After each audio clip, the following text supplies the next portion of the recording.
Welcome back to another episode of Psych Therapy. Today we got a special guest. She has broken multiple records in the track and field department. Now, do I know all of them? No, I do not. So do not ask me which ones they are. But she is an intelligent young black woman that took a year off, a couple of years off from the college athlete world, collegiate world, I should say. Let's give a round of applause. Oh shit. Let's give a round of applause for Egypt Parker. Welcome on the show. Welcome on Psych Therapy. Welcome on Psych Therapy. But let's not also forget, we got our other host over there in the cut, Mr. Ike, management. My man's really in the cut. Like, he's not here, but he's here. I mean, but Egypt, how you doing? I'm doing well. Thank you for asking. My fault, Ike. I didn't mean to cut you off like that. Good. I mean, let's first get into it. Like,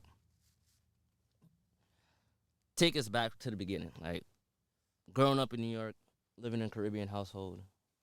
Like, And- where did I start? Like, as far as track, or Yeah, what was my upbringing? Like, yeah. What was your upbringing, and like, what made you lead to like going into track? I've always been in a very like my mom. That old Jamaican saying, idle hands make the devil's work." My mom has always been very big on keeping us in programs and activities and making sure that we're not home, if that makes sense. So before I did track, I did fencing and I did swimming and I did soccer for a little bit and even dance for a while. My mom is originally from England, but both my grandparents are Jamaican. So that Caribbean household is very much an influence on me. But I want to say that that British background, my mom is a little bit more reserved. She's definitely, I want to say, what's the word? She's the calm one. Yeah, calm, very like, not too much. She's like basically just- low key. She could pass as your friend, but just like you're not really my Nah, friend. nah, Oh, nah. not that far. Not that far. Definitely not that far. Okay. But in the sense of like, she's just very much more like she sees the bigger picture, and she's very calm with that. Like, if that makes sense. Okay. And like she worked a lot when I was growing up, so those programs, it was like school straight into a program, whether it was after school. If if I wasn't doing sports, I remember one time I was doing even like ceramics and like taking art classes. She just always kept us in programs. So you skilled all around. I've done a lot, yeah. Exposure has always been a big thing for her. Is that your typical Caribbean household though? Because I wouldn't. to me, it's like you got a little bit more freedom. It's not freedom. I wouldn't say Nah. freedom. Like, I think I grew up at like as the typical child under a Caribbean household. I just did a lot. I was supervised in all of these things, but I was in a lot of programs throughout my time at home. But you talked about fencing, like How? Yeah, like what made you get into fencing though? Because fencing that's a different type of sport. That's not no like a football, or basketball, or track. It's like more of like patience and like mind thinking. Is Yeah, it's definitely a more intense sport. It's one of the most intense sports I've done. I was actually in a program. It was run by Peter Westbrook. He is an Olympic black fencer. He had this free program on Saturdays, and like I said, my mom being from England, she's always been a lot about like exposure and taking advantage of what's in front of you, but also going to find things that may not be in front of you. So she enrolled me in this program, and at the time I was doing swimming. I was in middle school, so we had performing arts at TLT. So I remember being like sore from. tables and ladders and chairs. I tried to show you. Tables, ladders, and chairs. We went to. All right then, so and my mom was like, yeah, just come try this, whatever. And I was like a super athlete. My friends were athletes. They were athletic, and I wanted to be more athletic. And I remember walking into the fencing program, and they were doing like introductions or like something along those lines. And then we had our workout, and our workout, this is before we even pick up swords. it's like an hour of like real intense stationary workout. I've never done like a stationary workout that intense. And we're kids all age ranges. I think it starts at like 10. Like, so like, this is crazy. We're working out for an hour, like jumping jacks, sit ups, push ups. So this is like a warm up before you even do it. This is before we even pick up gear to actually fence. And then with fencing, you have to decide what weapon you get. So there's 3 weapons in fencing: saber, epee, and foil. And depending on the weapon that you have, it determines not only the size of it, but what parts of your body are considered like able to touch. So epee, you can touch anywhere on the body, and it's considered a point. Okay. Foil, I believe, is just the torso. Saber is torso and head. So it's like, depending on your style of fencing, it's not. Depending on your style of fencing determines what category or what weapon you'll have. And like, I remember walking in and being just like extremely like overwhelmed. Like, wow, this is like big. You overwhelmed? I mean, this is before I was ever on any national platform. This is before I won any nationals. I was just a regular kid who did I ain't gonna lie, sports. Egypt was a bully in middle school, bro. Regular kid is a stretch. I'm not gonna lie to you.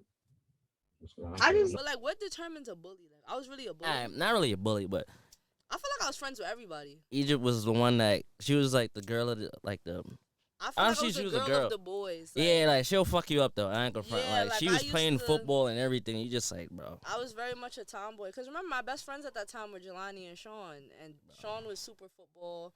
Jelani was just like, you know, super funny, super jokester. So it's like, I think our 3 personalities kind of just meshed together well.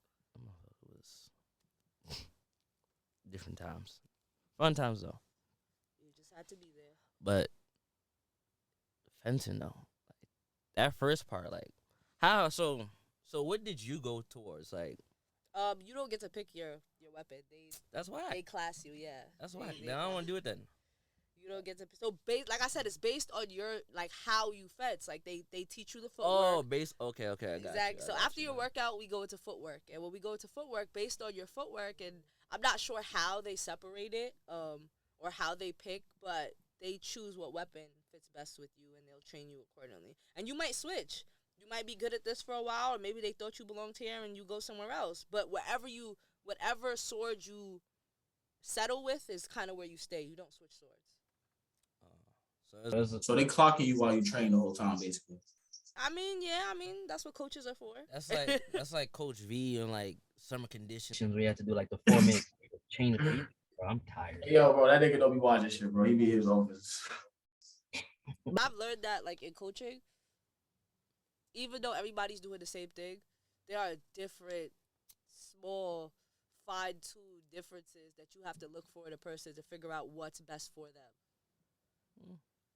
Okay. I don't know if you said this or not, but like, how did you get exposed to fencing? So I know you said you were like, what, around 10 years old? My mom just putting me in stuff, and then like, you know, she's thinking like colleges, like, oh, what are schools gonna look at? You know, we're in middle school now, or we're going to middle school. How, like, what can we do to make you look different? So that was like really big for her. I like that. I like that your mom was the one where she was like, she didn't want you to live the ordinary life. No. She was like, nah, you're gonna be skilled. But I think that's every Caribbean household or anybody that's overseas. But they either push you to excel in something, or they push you to like, or they'll always push you to excel, or they want you to do something different outside of the norm. They never want you in a house. Never. Bro, I hate that. I never understood that. You spend too much time at home, and it's like, what are you doing here? Like, because like I'm from Ghana, right? So we get compared a lot to Caribbeans. And like, there's a lot of similarities, bro, but that is probably like something that we don't have in common, because your typical African parent definitely want to keep you locked up. They lock you. I got a friend that's Nigerian, and I kid you not, her mother was to keep her locked up, like. Oh, you ran. No, I had to. That was the only way. I feel you. No, yeah, those African parents definitely would keep you home. Getting into track and field. The start of it? Yeah. How was that? Like, how did it start? Like, yeah. Like what made you like, I want to do track and field? I didn't. We was in gym. I don't know if you remember, but one day we all went to I think the pool was closed. I think we were supposed to go to the pool that day, and we ended up at Van Cortlandt Park. And we had a race across the football field. That was it. It was just a race across the football field. I came first for the girls. Sean came first for the boys. I remember. Fucking crackhead athletes, bro. I was in like 7th grade. And Crazy. I think it was Mizuli who said something to me first. She had said, like, you should come and, like, you know, work out with the team. Like, you could do Colgate. Colgate's coming up. Like, try it. Like, and I'm like, okay, cool. Okay. I heard somebody tell me I'm going to be good at something. I'm like, fuck it. Let's do it. You took that opportunity and said, you know, I'm going to run with this. And now look at you. It was parent-teacher conference, probably like some months later, that Coach Jam and my mom sat down and had a conversation, and they talked about me working out with the team. And my first 2 weeks of practice, I hated that. I hated track. My body had never been sore I don't like that. track. I did track I did practice track. I didn't even go to the field. I didn't go into the indoor. I didn't go to the armory. Like, I was on the team, but I was just at practice. Bro. Swimming is a sport that works your entire body, and it's continuous cardio. But track, I just had never felt that intensity of soreness ever. Like, and I just remember my mom, like, I wanted to quit after the first week, and she was like, keep going. Like, just try it finish out the 2 weeks. It was a 2-week trial. Just finish out the 2 weeks. And I went to my first meet, and I actually, the events that I competed in is not the event that I do now. I did the 55 and the 200. And I did run throughout my duration of high school, but that was the last time I ever competed in a running event. For the people out there that don't know what a 55 is, can you explain? Like, what really that Bro, is? they don't know what a 55 is, bro. I can't even. Don't even explain that shit. Everybody knows what 100 is, so like half of that, a little bit more than half of that. Like it's all right. So if you know about track and field, there are 2 seasons. There's an indoor season and there's an outdoor season. And the size of the track shrinks once you go indoor. So it goes from 400 meters, which is around a football field, everybody knows that, to 200 meters, and then the size of the straightaway shrinks as well. So it now becomes a 55 meter dash instead of a 100 meter dash. That's really it. Meaning if your ass is not quick, you're gonna get smoked. Yeah, and then like for throwing, I guess the events change too, because the only available indoor events are weight and shot, and then once you go outdoors, disc, hammer, weight, shot. Oh no, excuse me, disc, hammer, shot, Wait, and jab. hammer? What is a hammer? And disc. Yeah, I said disc. What's up? So so hammer is it is a 8.8 pound ball on a 4-foot wire connected to a handle. Nah, I'm too complicated. Yeah, I was never doing that. I ain't even gonna lie to you. That's nah. Bro, like, you know how many times I was scared of that shit would hit my head, bro? I think the funniest part is when people tell me, yeah, I could do that. That looks mad easy. I don't know. Hell. Yeah, Bro, I seen Egypt do a shot put, and I was just like, this don't even look safe. I think I make it look easy, but I've seen it butchered 1,000 times. You know, learning it, I've butchered it. It's not easy. I got 10 years plus in it now. And even going back and watching videos from 2-3 years ago, I'm like, damn, I've improved so much. Or like, because like it's not easy. I mean, listen, if it was easy, everybody would do it, and I wouldn't need a coach. But what made you so intrigued about shot put? Like, I just excelled in it very quickly. very, very fast. Yeah, like I wasn't like insanely good when I started, but I just excelled really fast, and I think that my team was a big part of that. My coaches always had this very like tough love spirit about them. But it was like this, like everybody was very like good at what they did, and they were very aggressive, like go get it. Like if you want to be good, just go get it. And I remember getting my first gold medal. I had beat my teammate, and she had been running for a while before me, and I felt like mad good after that. I'm like, yeah, I got this. Like, come on, like I just walked in here and I did this. Like, you thought you was top shit. In the moment, You was yeah. top shit Not in that the moment, At definitely. that moment, In the nobody can tell you in shit the though. You just moment, like, nobody- man, I've just smoked your ass, man. Don't even talk to me about nothing. like, come on now. Like, I haven't Like- even been here that long. Now, in high school, everybody heard Egypt Parker. I ain't gonna lie. And you know, everybody was just like, Egypt Parker, Egypt Parker. Yeah. Like, she's a GOAT. Like, who is she? What? You don't know who Egypt Parker is? Now, people used to be like, nah, Egypt, like, she go crazy, like, in sports, but I ain't gonna front. I heard you call somebody ass. Wait, what you mean? Like, we got a guest on here. Or we got a host on here that said, yo, you called him ass in high school. Damn. Yeah, he felt some type of way. He said, yo, he had a couple of, you know, issues he wanted to resolve today. Damn. The I hurt biggest. somebody's feelings. Wait, you were throwing though? Yeah. But do you think that comes down to coaching? Because I believe that if you She's have about to flame your No, ass. I I could say just that tell to just say- off of that one lyric. Like, she's ready because for you. in high school it's hard. Like, I didn't run for my school. I never competed for my school. When you compete for a school versus a club team, the difference in coaching is like it's miles apart. Damn, she said the reason why you white is because you was coached by Mount. Like, she was coached by like a top tier people.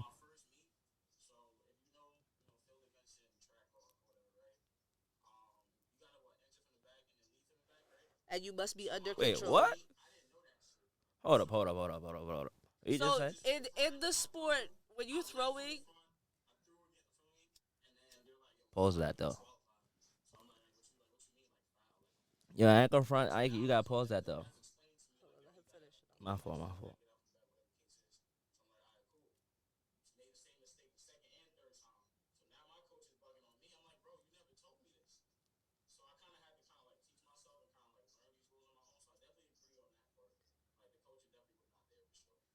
like I think coaching, not only how you coach, but the relationship that you have between an athlete and coach is very important. I say that to say, like, my coaches were like second dads to me. Like, my mom will very gladly hand me off to them to this day. Like, yo, take her. You feel me? And because of that, it wasn't like them just holding me accountable in track. It was very like personal for me with them. Like, I had to be my best person with them. But besides that, while competing, like, I think the insight is different. I think that the way you're able to manage as a coach is different. It's harder to give your athlete individual care or even be there for every one of their events when you have 20, 25 other kids to coach. So do you think that maybe if you had a better coach or maybe even a coach more, do you feel like your coach was actually skilled in what he was teaching you?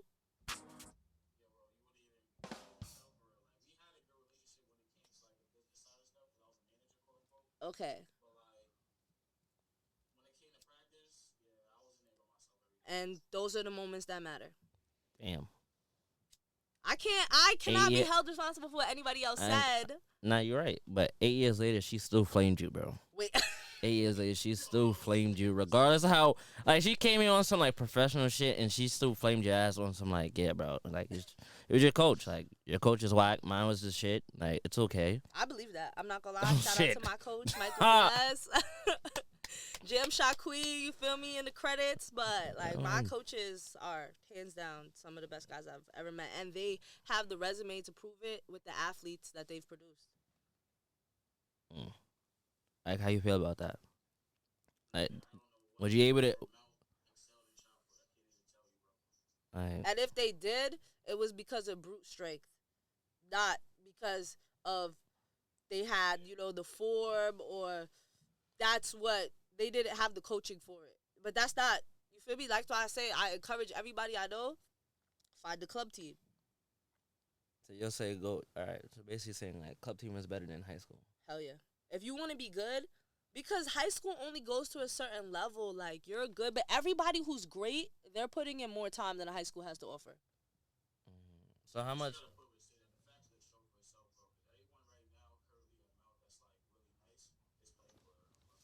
What was your schedule as far as track in high school?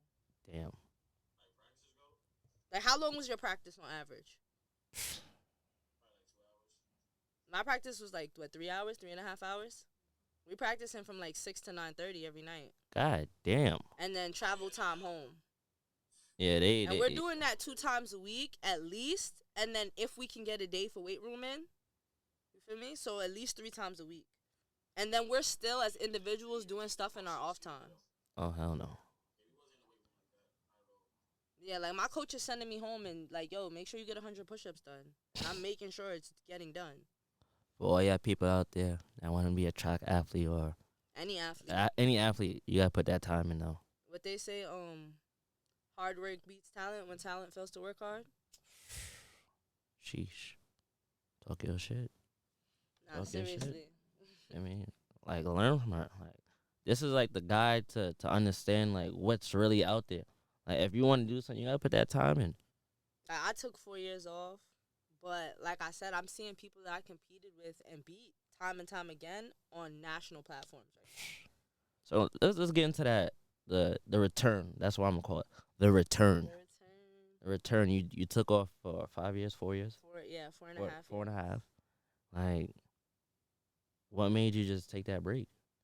Well, when I was in college, I didn't really have a coach. I went to Del State, and the coach that I was looking forward to having was only there for a year. My freshman year, I redshirted. So I didn't get to compete. I was still training, but I didn't have a coach, and I had the top marks at the school at the time. So I didn't have anybody to push me. Excuse me? I'm redshirting my first year, and I have the top marks. Are you fucking stupid? Yeah, Part of my language, but it wasn't by choice. It wasn't by choice, unfortunately. But I didn't compete my first year. How did that feel? It sucked, and I hated showing up to practice. I felt like, I'm not gonna lie, I might have fucked that bag up, like, with the coach that I had. I say that to say I wasn't very coachable. I was just happy to be free, and I was outside. It was that one time my coach called me. Like, I dubbed practice, told niggas I took a Benadryl, was knocked. I was up whole time getting smacked. There was some shit going on the yards. I mean, on the yard, on the field, like, and my dumb ass went. My coach pulled around, like, he's about to cut and leave. Sees me. I got the spliff in my hand. I'm just like, not the spliff in the hand, just. He's like, yeah, my office. All right, bet. Damn. How was that walk, though? Yo. I would have just wanted to switch straight, like. Yo, the split wasn't even rolled yet. It was true where the weed was in my hand. He's like, my office, I had to cut. Bro, I ain't gonna front. I'm gonna have to roll that same time and just say, yo. Just go in there like, yo, bro. Yo. Bro, I'm already in the process. Like, you're not gonna get me more tight. So it's like, bro. Like, you gonna yell, I'm gonna just have to be quiet type of time. He didn't even yell. That'd be the worst one. But it was like the disappointment, you know, like I'm gonna have to make that call, like, back home. I don't think he told my mom, but he ended up telling, like, my coaches, and it was like, oh, now I gotta. Oh yeah, that'd be worse when coach tell your coaches back home. You just like, my sis over here got the call, like. You're like, damn, bro, like, I'm about to get scolded on. Like, let me just roll up. Listen, I got the call from her, like, yo, and my dad just got the call. Like how long? Like how quick was that call between the time he said, yo, I got to call back home and. I think when my coach actually called me, I didn't answer. Like, I possibly might have dubbed it. Like, I don't even remember. But me, knowing me, I probably dubbed that call. I probably would have dubbed the first call too. Like, yo, I'm not trying to talk to you at all right now. Like, I'm gonna spin back when I got some sense right now. Like, my vibe is kind of off. I'm just freestyling at the moment. Nah, and it wasn't even the same day. I know he had to call me like a day or 2 days later. Okay, that's not bad. You had some time. Yeah, but I wasn't answering that call. I'll catch you when I catch you. Especially because I was out of state. Like, you can't chat to me. Yeah. That'd be the worst part. Like, you gotta say you trying to talk to me crazy. It's just like, bro, I don't even care. Gotta left me. Like, just left me. We not even in the same state. You talking about some crazy stuff to me, like, yeah, you know, come on, man, what you doing? You know you're not supposed to do that. You know you're supposed to be at the field practicing. I can't do the lectures. Yeah, man, I'm Lecture too much talking and video. start ignoring you at the same time. I'm like, yo, So you know. yeah, I love that, my brother. So you know. Street. But the return, right? Now, what was the process like? What made you say, yo, I want to go back? So since I came home, 2020, COVID, right before COVID, my coach been reaching out to me. He's like, yo, just get practicing, yada yada. And I was being really inconsistent. Like, I would show up here and Adulthood. there. Yeah, like life, work. Yo, yeah, I like, ain't from once you like that age gap, like 19 to 21. But after that 21, and you start turning 22, 22. After 22 it was a wrap. everything started going downhill. You just like, Yeah, after 22 it was a wrap. I'm not gonna lie, I had to start adulting. Like, starting to pay bills on. He like, damn, I gotta pay this bill. how did I get here? I be saying that. That the was same. quick. Like, It's no, crazy. for real. Like, So I was really inconsistent, and then for like more than a year. But we would get practices in every now and again, like, and I'm looking at footage, and it's cool. Like, that's a lot of what I do is like I'm watching my own footage to see what needs to be tweaked. And like it was cool, but I really wasn't consistent. I'm not gonna lie. I will say this: it wasn't until he had a group of kids around him that I even wanted to be more involved. I really love being on a team. As much as I love the relationship I have with my coach, I enjoy being on a team. family. I love that sense of family. Family. Like, I live for it. Like, and I like feeding off of that energy, if it makes sense. I feel like if my team does well, I do well. Like, That's a team player right there. yeah. Team player. Come on now. Alright. So, like, it had encouraged me more when he was training other people. Like, I'm very selfish with my coach. Like, I hate to share him, like, in the sense of, like, bro, when you have 5 and 6 other people there asking for the attention. You be tight. Because what we do is a process. Me and Yeah. my coach will sit and talk technique for hours. Okay. Because as a person, it's very individualized. Like I said, what works for me might not work for you. You understand? Like, you have to take in different accounts, height, strength, a body ability. Like, it's not the same. Even though, like I said, it's the same basic process. It's different. It's little things. It's tiny things. The way you position your arm, where your foot should land, like how you finish, all of these things. And I feel like my coach, like, it's a constant reminder. Like, I could take everything that he tells me and continuously repeat it to myself, but it wouldn't help me because everything has to be right at the right time to make it a right throw, literally. Like, I think of throwing like a domino effect in the sense of, like, if one domino is out of place, they all won't fall. Okay. You need every domino to be in place to get the perfect throw. Damn. That's some shit. Because it's like a chain reaction, like throwing. Like, it's like a step. Like, we go through it. Down way to the we T. practice it is in phases. So we go through each phase of the throw, and you want to get your body. It's timing. It's very rhythmic in the sense, even with your breathing.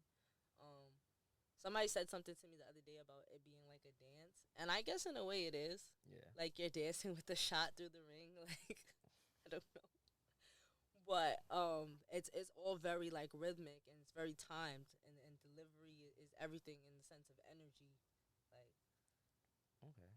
So, now coming back, right? Training. How is that process? Getting back into like a routine of, like, I'm not just my early 20s where I could just, got my regular stuff trained, but now it's like I got bills and personal life. Yeah. And it's like, how does that go for you? Every job that I'm working, they work around my practice schedule. Like, I can't. Like, that is like, I feel like I'm enjoying track and the process of it and training so much that it's hard for me to, like, not give myself that time. Like, I think my mom said something to me about taking a day off, and I'm like, what are you talking about? Like right now, you can't take a day off. Like, because I was complaining about my knee and my knee bothering me, and it does take its toll on the body. But it's like, I love to be here, and that's like, I don't know, like a self-care thing. Like, you should do things you enjoy. That's you time, right? So it's like, I can't take no day. What are you talking about? It's like that's basically like your escape from, like, the world. It is. It's like people will say, "Oh, where you going?" practice. You always practicing. I'm like, You know, you might have that friend you safe with every day. yeah. That's how I think about it. Like, practice is that friend I safe with twice a week. Like I gotta make sure I check in. Like, He's like, yeah. I came here once. I gotta make sure I get here second time for the week. Like, that's beast. And the process, like, itself, like, it's been, like, I think once I got into competition, it was a lot more, like, yeah, I want to be here now. I know what my numbers are. I want to push a little bit further. I know what my ability is. But, like, it's been, I want to say, more of a mental game than a physical one.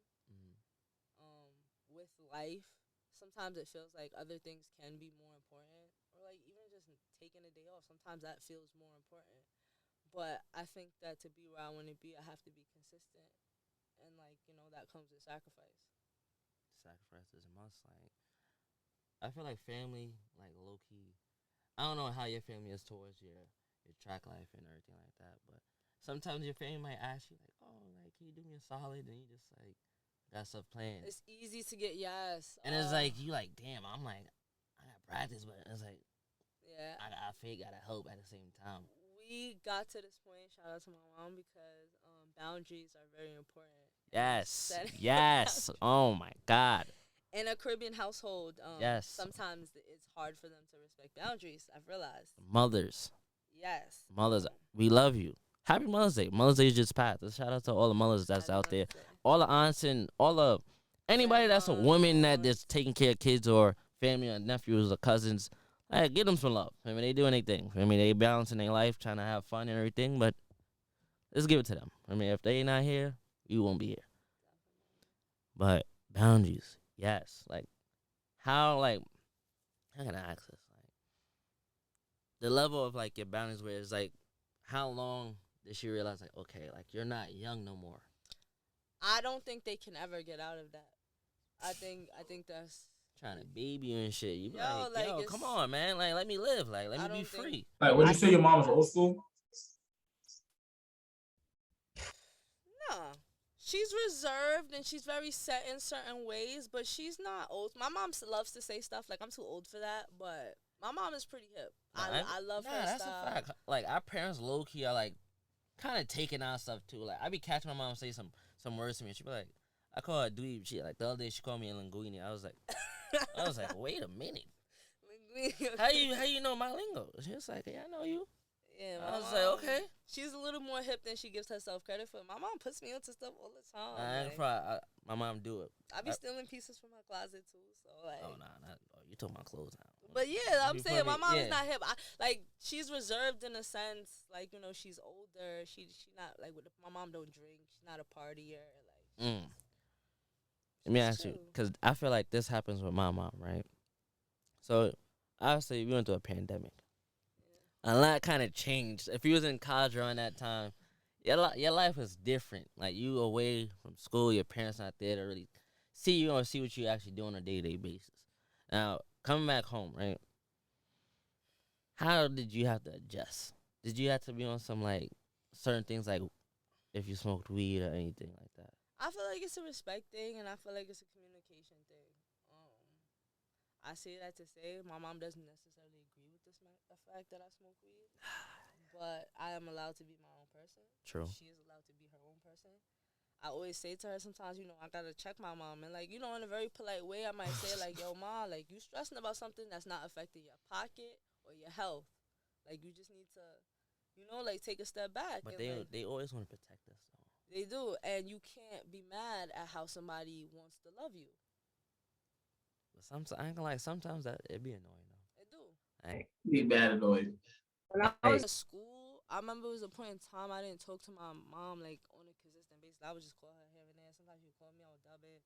And then I got to this point, and, like, she was just so anxious, like, all the time. Like, so anxious. Like, when she did hear from me, she was just like, you could hear it, like, and she just wouldn't want to get off the phone. And then I started using this thing where I would talk to her for, like, 10, 15 minutes every day.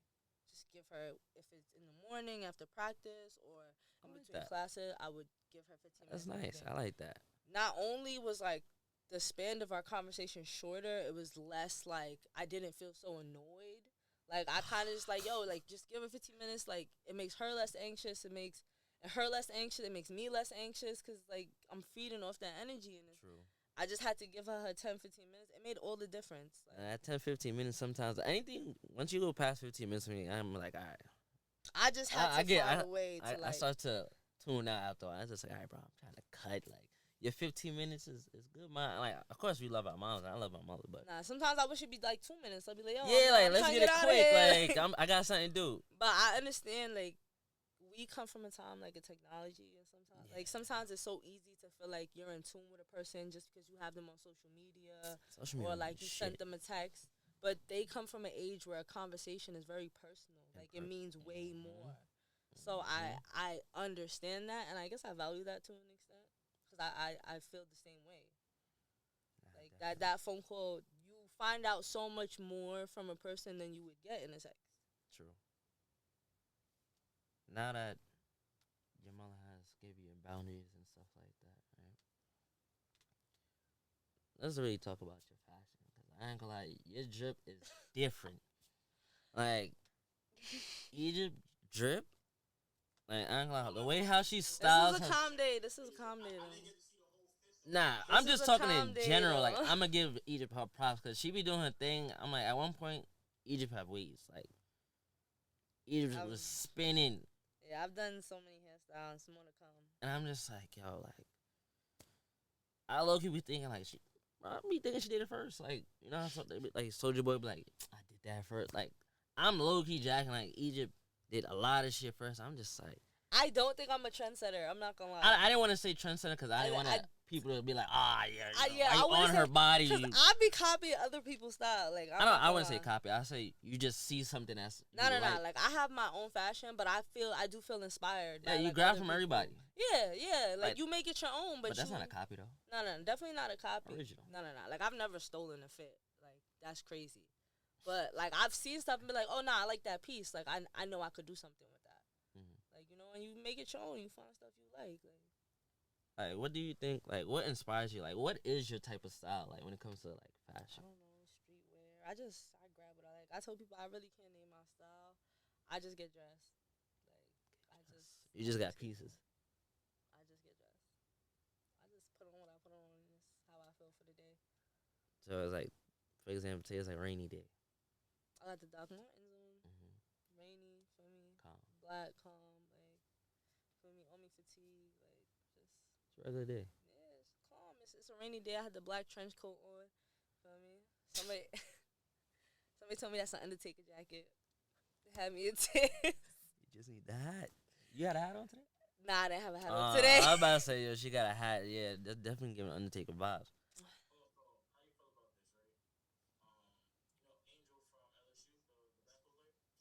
Angel Reese?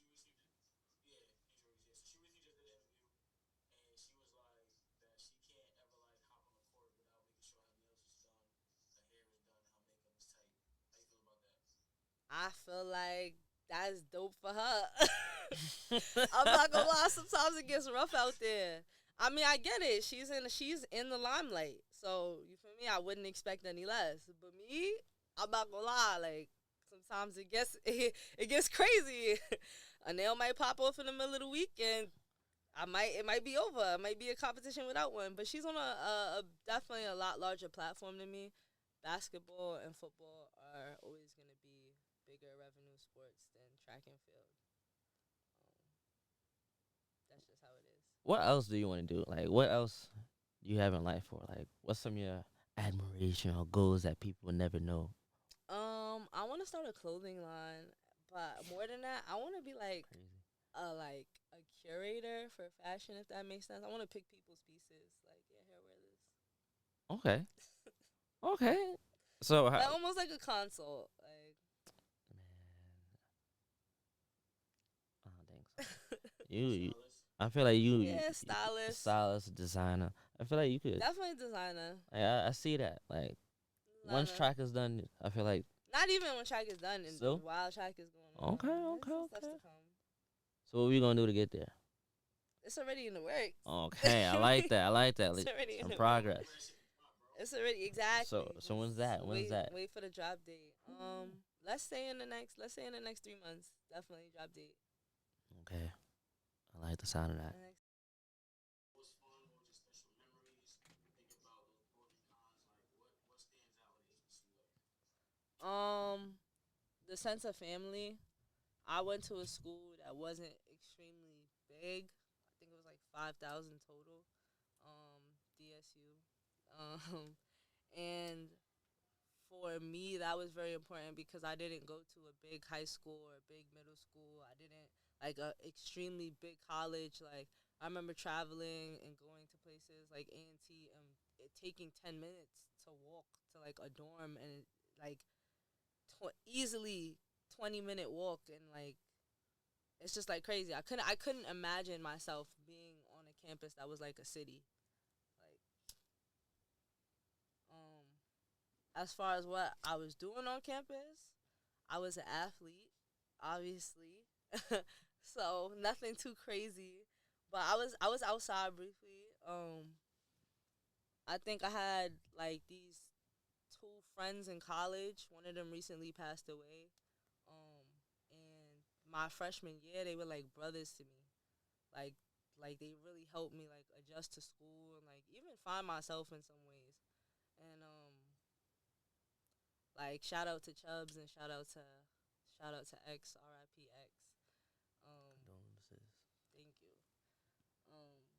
But yeah, those are my best friends my freshman year, and then going into my last year of school, I had this one friend,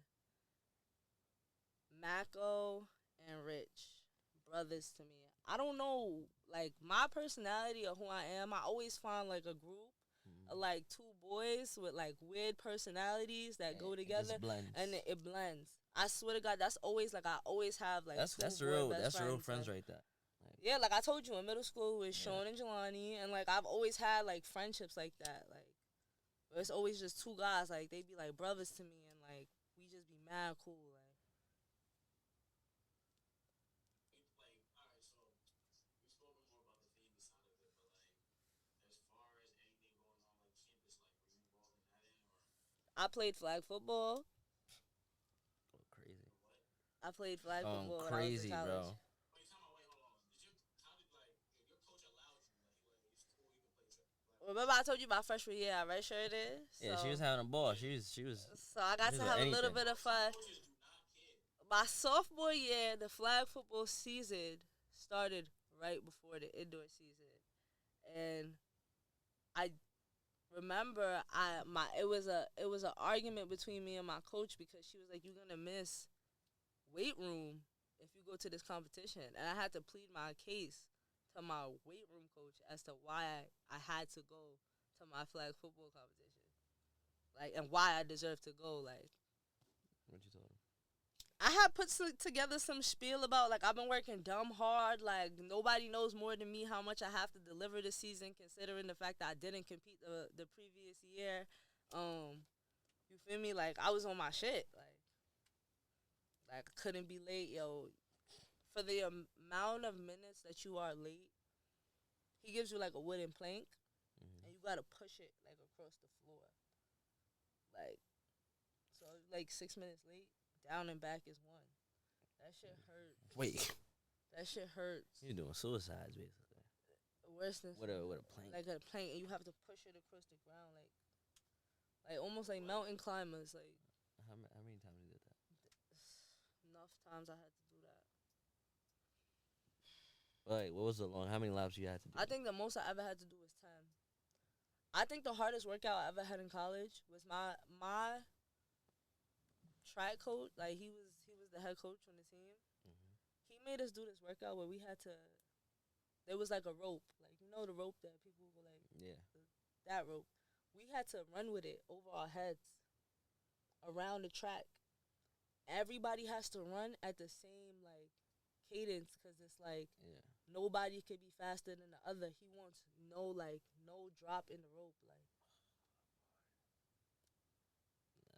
that was the hardest workout I ever had in my life. I kid you not. And the whole point of it, it was like to understand teamwork, to understand like the sense of like you can only work as hard as like, you know, like you have to be mindful of your team, essentially, like, and like mentally, but like physically, hardest work I've ever done.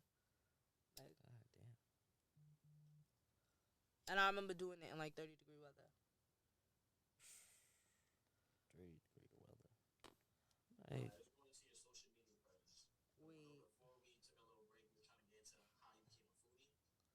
yeah, Yeah. I seen the foodie situation. I'm a foodie. Like, you like everything.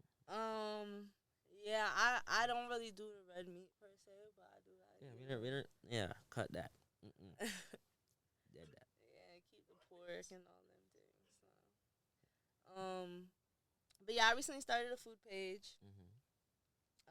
For those who don't know me, it's Egypt. I also go by Jiddy, and my page is at Jiddy Eats on Instagram. And Jiddy Eats. That's my. Oh, I go by Jiddy. Where did the name Jiddy come from? Yeah. Somebody gave me the name, and it really took off because y'all know Clubhouse. Yeah. I was on Clubhouse, and I had made it my name on Clubhouse, and people like really started calling me Jiddy. Like, I don't know if you know, like Uptown, like Jiddy is really like somebody that's like an airhead. Like you want some Jiddy shit. Like you be wildin', like you know, like a Jiddy. Like it's really not a positive connotation, but like no funny shit. Like it's me. Like I'm the opposite of that. Like. You feel me? So, like, I really just took off with the name, and people started fucking with it, and I kind of like it. I always have only gone by, like, different derivatives of my name, like Egypt, like, different stuff like that. So, like, another name, because I do feel like I have an alter ego, I like that. And then people really started calling me Jiddy. Like, people that never knew me as Jiddy will say, yo, Jiddy. Like, and I be saying, like, you don't know me as that. Why would you call me that? Like, that doesn't even make sense to that. Like, you've known me my whole life is Egypt. Like, you got 10 plus years. You've known my whole life is Egypt. That's crazy. Yeah, it's a little strange, man. Yeah. That's social media kind of not safe sometimes. But I think the name sticks. I like it. I don't know. It sticks. Okay. Yeah, but back to the foodie page. Yeah, I think I started that because really 2020 when I was living a different life. 2020 was a great year. 2020 was diff. Bring back 2020. When I was living a different life, I was going out to eat a lot, like crazy. Like, yeah, you was outside that whole year. I was outside, and like I kept that same kind of momentum, and still try to keep that same kind of momentum. Like I just enjoyed it. I was having fun, and I enjoyed going out to eat. Go have a drink here, there, and little stuff. Like, fuck it. Like, yeah, adulting and gotta spoil yourself sometimes. Like, yeah, because I don't know, in college, you know, it was that inside vibe. Yeah. Like, we gonna chill in the crib. Like, who got the, you feel me? Like, the situation. Yeah, I wasn't really an outside person. I don't like the club and stuff, so that wasn't me. Yeah, me either. I was more of like a... That club, I need a vibe. Like, yeah, I'm not a party person. Yeah. So that, for me, that growing up was, I guess, going outside, like, you know, going to have a drink, like, doing shit on my own or even in a group. Like, that was my, like, you know, little transition, I guess. Bro. Like, I ain't gonna front. Fuck the clubs. Yeah. That's wild that you say that because you'd be surprised. Like, so I went to school I transferred up to Massachusetts, so I've been in New England for probably 5 years now. But like anywhere you go, Connecticut, Mass, anywhere up north up here, like niggas want to go outside at the age of like 23, 24, 25. Like calling me, I'm like, bro, like I feel like I already lived that life like in New York, so I feel like niggas you kind of have to grow up kind of fast in New York. You agree with that? I don't know, because I say when I'm out of state, I feel like that. Nah, I feel like that. Like, bro, I come to New York, I don't want to be home for more than 24 hours because it's just too fast for me. yeah. Like, driving back to the city is just like, sometimes you do have those moments where it's just like, dang, like, I can't do these young stuff no more. Like, low key, and I'm still young though. I know that for a fact, but it's just like, when you move out the state, it's just like, it's not the same. It's not the same. It's not the same at all. It's not the same. Yeah. My body can't take what it used to. Exactly, there you go. It definitely can't take what it used to. All right, so what do you want to build your social media presence around? Because you I think I want to say fashion, food, and lifestyle. Okay. I think that's a part of my lifestyle, so hands down. So yeah, athletics too. Um, I think. But would you just make Can a I page? tell y'all something? Yeah, go ahead. I really used to like be very like. I want to say like timid about what I posted on social media. I never wanted to look like too strong or like too aggressive or like that really used to bother me. Mm-hmm. And now I've gotten to a point I don't really care. Like fuck it. Like I feel like, yeah, like why did we care so much when we was younger though? I feel like I've always been a tomboy. Mm-hmm. So like that stereotype, I guess, around being gay, I'm not gay in the slightest. Not nothing against it, but that's just not me. And then like just women being like overly like aggressive or strong, like being considered manly. Like I just never liked that like stereotype because I don't consider myself. I know I'm a tomboy, but I still consider myself classy. Yeah. You understand? So it's like I never agreed with that. I never liked when people put that stereotype on me. Like I get my nails done. I don't have ugly feet. Like, like I think people put this stereotype on people like women in athletics that work hard, and I didn't want to be associated with that, if that makes sense. And it bothered me that people did associate me with that. Like, So what was the moment that you was just like, yo, fuck it, I don't care. I don't know. I want to say recently, I just got to a point like it is what it is. Like, there's people doing worse, posting worse. Like, Yeah, like, and I feel like I'm getting mad support around everything I do. So that too, yeah. We appreciate the people that support us. that part. And we definitely do gotta give our flowers to those people, because who's gonna do it? I'm still like that today, bro. And I wouldn't even say it's stereotype. Well, I just think it's because of my upbringing. Like, I feel like just because my parents are just so hard on me as far as like, yo, don't do this, don't do that. So it's like I don't want certain things to be on my page. Does that make sense? Yeah, I feel like that too. You know what's crazy? My mom knows I smoke. And like I said, she doesn't agree with it. But I post weed on my things all the time. Oh yeah. The other day, I posted something with a spliff, and my mom definitely like hearted it. Like it was cute. I'm like, swear. Nah, I'm telling you, like nowadays, like since weed is legal in New York, like we not hiding it no more. It's just like I'm gonna do it. Like I don't have to go hide from you. It's like I can walk down the street and go light a spliff. I want to say definitely since it's been legalized, my mom has been a lot more lax. I think Yeah. that anxiety, you worry about your Yeah. kids, like. Low key, they be asking questions like, "What's that?" I'm like, "What do you mean what's that? Hey, not for you. That part. Not for you. Like, why are you trying to take a hit? No, I just wanted to see. Just wanted to see what you was doing." Yeah. Nah, I appreciate that our parents are starting to realize like weed ain't that bad. Yeah, I And, don't like, even. I ain't gonna lie, like I low key got like my stepmother to like smoke, not only smoke weed but like have weed with me, like some edibles, some infused food. I was just like, She trying shit. I was like, okay. She trying shit. I'm like, I'm trying to get my mom to do it too, but I'm just like One step at a time. one step at a time. I'm One like, step I'm gonna at a slowly time. get you there eventually. One step at a time. Let you try something new. Hope you answer my world. Just a little, A little something, something. I like that our parents try. I think that's their kind of way of trying to reach out to us too. Yeah. So fuck it. Appreciate it. But like, talk to me. Bro, my last thing, bro, a little future kind of like an update to the people, for real. Like, what's in store for you? Is DJ Parker ever gonna be in the Olympics? Anything? I'm just having fun with this right now. Mm. I don't know about the Olympics. I'm having fun with it. What should we expect from you? I know you already said, watch out for the clothing brand. Watch out for the clothing brand. Right, the food page is still up, so make sure you tap in with that. Tapping with the food page, of course. I'll definitely be posting some meets that I have going forward. I actually have one tomorrow. I'm super excited. I'll be competing in hammer and discus for the first time this season. So, and since high school, actually.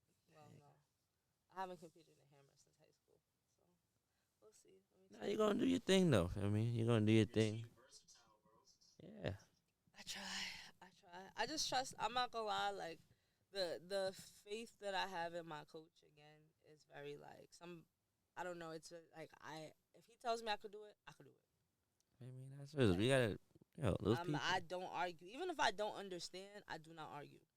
Like, Also, look, though, also give yourself credit for that too, though, because literally what you just said, just now, you have a just do it mentality, and obviously your coach had a part in that, but that's real. Like a lot of niggas don't have that shit. Like when you don't have like some type of obstacle, some type of fear that like stop you from doing it. So like big kudos to you because you just have that just do it mentality. yeah, thank you, thank you. That's fine. Well, thank you for coming on the show, Egypt Parker or Jiddy or Jiddy. I appreciate you. This is a great episode. We got to learn about Egypt Parker's return to the field, her lifestyle, her bringing, her insight, her goals, and her dedication to what she likes to do. I hope that inspires you, anybody that's out there. You got a goal, you got a dream, go for it. Make it happen. And as we closing, what is some wisdom you could give? A quote of the day. The only thing you can control is your attitude. And we out.